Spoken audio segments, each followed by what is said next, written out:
are new revelations regarding Dick Cheney and the CIA leak case. The explosive question tonight: why wasn't he prosecuted? New documents show that in an interview with federal investigators in May of 2004, Shooter answered, "I don't recall," 72 times. 72 times. He kind of did it like Ollie North used to do it. You know what I mean? I can't recall. Several of those times directly contradicted sworn testimony by his former chief of staff, Scooter Libby. Joining me now with more on this is MSNBC's David Schuster, who was as thorough as anybody on the face of the earth covering this back when it was happening.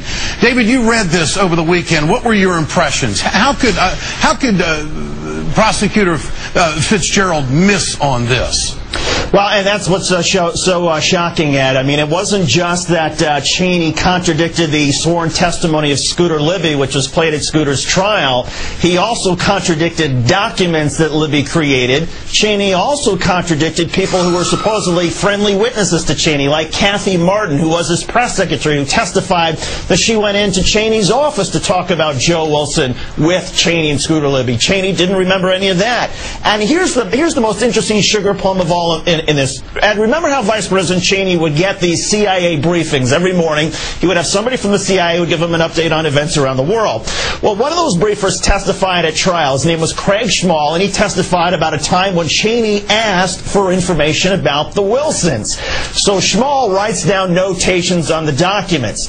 When Cheney was asked about this request of a CIA briefer, not only did Cheney say, "I don't recognize these notations, I don't know why this guy wrote this down," but Cheney then trashes the guy by saying that this document, the notations, represent the CIA's attempt, and then it's redacted. In other words, it was going into Cheney making claims about the CIA somehow perhaps getting even, and prosecutors didn't feel that it was third party, so they didn't feel it needed to be in this report.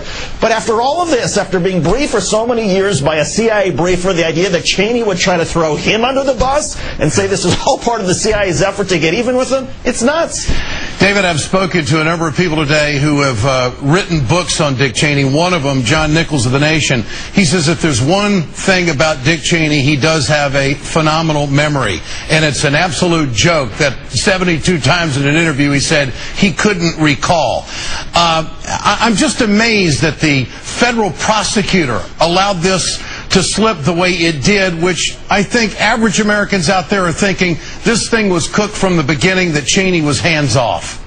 That's right, and there's a standard sort of protocol within the Justice Department. It's followed by some prosecutors and not others, and that is if you're going to indict a high-profile politician, say a governor or a mayor or somebody, say, like the vice president, you have to have a very strong case. You just can't have the same standard for indicting that you have with other people.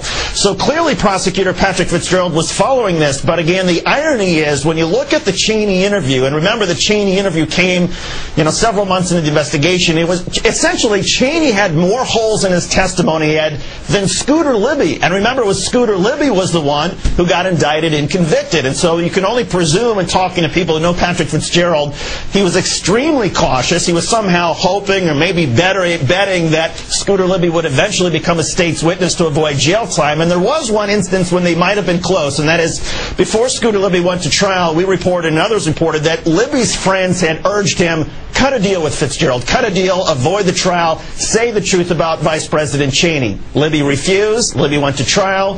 He was convicted, but then his sentence was commuted, and the prosecutors lost whatever leverage they thought they might have had. Well, it sounds like a cooked-up deal at this point. I guess you could say that Scooter Libby took one for the team, and this is all done now, right, David? I mean, this story is just going to go off into outer space, and it's all done. There's no recourse.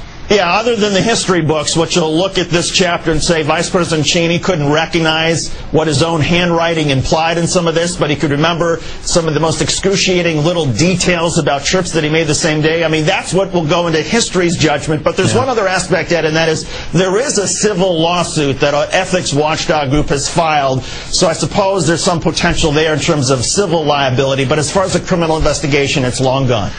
Personally, did you, as a reporter, knowing what you covered and how detailed, now that you read this, how did you feel? I was surprised. I mean, it was so clear, Ed, in the Libby trial that Scooter Libby essentially talked with Vice President Cheney a lot about what strategy to pursue. And Libby tried to make the argument, and at times he was successful.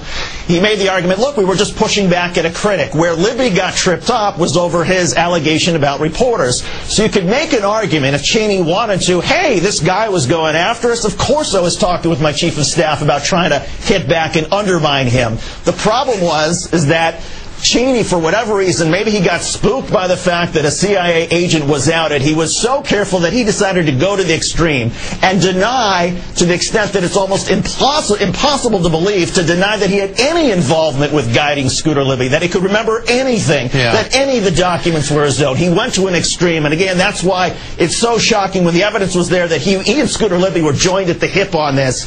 It's so shocking to see the tact that Cheney had with prosecutors, and it makes it even more shocking the prosecutors didn't pursue a criminal indictment against Cheney. David Schuster, thanks so much tonight. Appreciate it. Thanks, Ed. Take care.